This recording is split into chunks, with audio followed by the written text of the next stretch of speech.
ጀሃነም ትመጣለች አመፀኛና ግፈኛ ሁሉ ይቆጫል ልክ ጀሃነም ስትመጣ ስቃዩንም መከራውንም ይዛው ትመጣለች ከውስጧ ኃይለኛ ትንፋሽ ይወጣል የካቴና ድምጽም ይሰማል ሰዎች ጀሃነምን ማናፋትና ጩኸትን ይሰማሉ የቁጭት ድምጽን ይሰማሉ ወንጀለኞችን ስታይ ለመመንተፍና ለማፈትለክ ትሞክራለች ከመላእክቶች አፈትልካ መሄድን ትሞክራለች ትጣራለችም በጣም ተቆጥታ ዛሬ አላህን Subhanahu Wa Ta'ala ያስቀየመን ሁሉ በቀላለሁ አላህ ፈጥሮት ሳለ ሌላ ያመለከን ሁሉ የተገዛን ሁሉ በቀላለሁ አላህ ርዝቅ ሰጥቶትና የአላህ ርዝቅ በልቶ ወንጀል የሰራን ሁሉ ዛሬ በቀላለሁ አላህ ኒዕማውን ሰጥቶት ሳለ አላህን ረስቶ ወንጀል የሰራን ሁሉ በቀለዋለሁ ይህንም ሁሉም ሰዎች በጉልበታቸው ይንበረከካሉ ሁሉም ወደ አላህ Subhanahu Wa Ta'ala ዝቅ ይላሉ አላህን መማጠን ይጀምራሉ አሁንም ትጮሃለች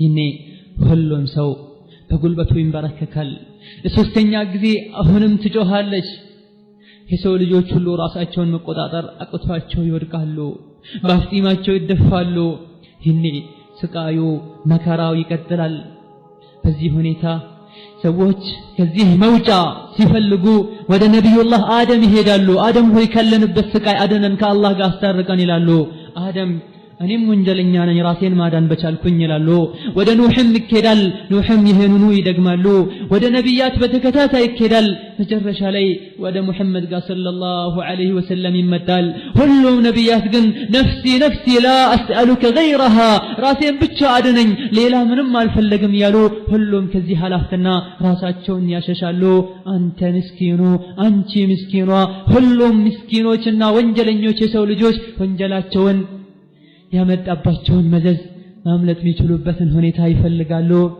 ወላኪን መጨረሻ ላይ አላህ Subhanahu Wa Ta'ala ነብዩ እንዲያስታርቁ ይፈቅድላቸዋል የሚያስታርቀው ማን ነው አስታራቂዎች ማን ናቸው ለነማንስ ነው አላህ Subhanahu Wa Ta'ala አስታራቂነቱን እሺ ብሎ የሚቀበለው አላህ Subhanahu Wa Ta'ala የነብዩን ሸፋዓ የነብዩን ምልጃ ከሚያገኙ ያድርገን ላ ወላሂ በረህመቱ በጣዓችን በእኛው ትጋትና ልፋት ከሚያልፉና ለሌሎቹ አላህ Subhanahu Wa Ta'ala አስታርቀው ጀነት ከሚገቡና ከሚያስገቡ አላህ ያድርገን ይህኔ ሸፋዓ ይፈቀዳል ሸፋዓም ማስታረቅም ይጀመራል መልጃ ያላሻረኩ በአላህ ወንጀል ያልሰሩ ሰዎች ወይም ደግሞ ሐሰናታቸው ከዚህ ስቃይ እንዲድኑ ያልበቃቸው ሰዎችን ነብዩ ማስታረቅ ይጀምራሉ ሰማዕታት ማስታረቅ ይጀምራሉ ሌሎችም አላህ Subhanahu Wa Ta'ala ለማስታረቅ ይፈቀደላቸው አላህ ዘንድ ክብር ያላቸው ማስታረቅ ይጀምራሉ ይህኔም አላህ Subhanahu Wa Ta'ala በጣም የሰው ልጆች ተሰብስበው ጭንቅ ላይ ባሉበት ሰዓት የሁሉንም ቀልብ የሚረብሽና ሁሉም አላህን Subhanahu Wa Ta'ala የሚፈሩ ሰዎችን ጀሃነምን ፊት ለፊታቸው የሚፈሩትም ማይፈሩትም አይተዋልና የበለጠ ደግሞ ከሚያስፈሩና ከሚያስደነግጡ ነገሮች መሃል አላህ ምን ይላል ዛሬ ቁጣዬ በጣም በርትቷል እኔን የማይፈራ እኔን የማያከብርና የማያፍር ሰው ላይ እኔ ቁጣዬ በረታ ነው ብሎ አላህ Subhanahu Wa Ta'ala ይናገራል ይሄ ሰዎች ሁሉ የሚሉ ይመስላል ምን ልለው ነው አላህን Subhanahu Wa Ta'ala ምን ዑዝር ላቀርብ ነው በሚጠይቀኝ ሰዓት ይሃን ወንጀል በዛ ሰዓት በዛ ቀን ለምን ሰራህ ብሎ ሲለኝ ምን መልስ ልሰጥ ነው ብሎ ሁሉም ሰዎች በውስጣቸው እርስ በርሳቸው መጨነቅና ከራሳቸው ጋር ገበገብ ያያዛሉ አላህም Subhanahu Wa Ta'ala ኃይለኛ ጥሪን ይጠራል አንተ አደም ሆይ ሰዎች በተሰበሰቡበት ሰዎች ባሉበት ሁሉም የሚባለውና የሚደረገውን ከቅርብ ርቀት ሆነው እየተከታተሉ ባለበት ሰዓት አላህ አደምን ይጠራዋል አደም ሆይ ወደ ጀሃነም የሚሄዱ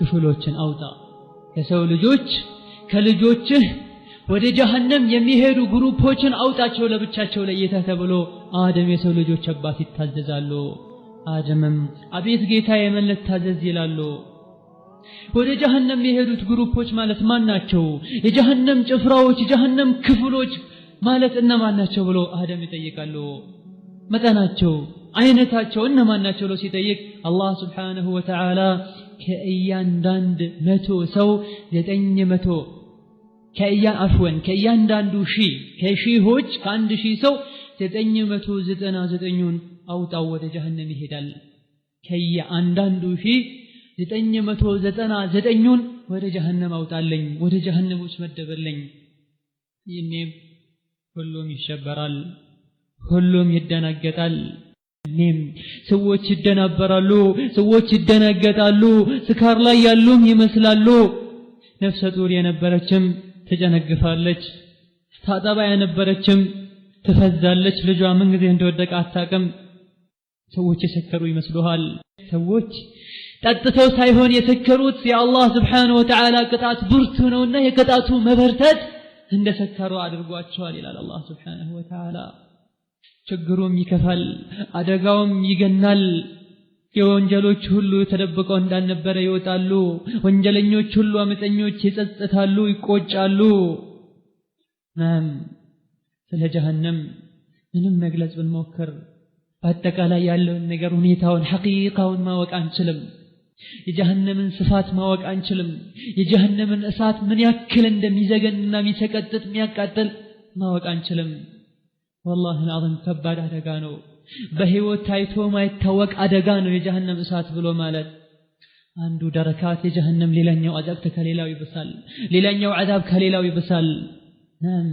ከስፋቷም የመጣ ግዙፍ የሆኑ ተራራዎች፣ ግዙፍ የሆኑ ኮከቦችና ጨረቃዎች እዛ ውስጥ ይጣላሉ፣ ድንጋዮች እዛ ውስጥ ይጣላሉ። والله ከግዝፈቷና ከስፋቷ የመጣ ያ ሁሉ ቢጣል፣ ትልቅ ቋጥኝ ቢጣል ትንሽዬ ጠጠር እንደተጣለች ነገር ቦታ አይዝም። ስፋቷና ጥልቀቷንም ሲናገሩ ነብዩ ሰለላሁ ዐለይሂ ወሰለም ከዕለታት አንድ ቀን ከሰሃቦቻቸው ጋር ቁጭ ባሉበት ሁሌም ቁጭ ሲሉ ስለ ጀሃነምና ስለ ጀነት ነውና የሚያወሩት፣ ስለ ቀልባቸው፣ ስለ አኺራቸው፣ ስለ ኢማናቸው ነውና የሚያወሩት።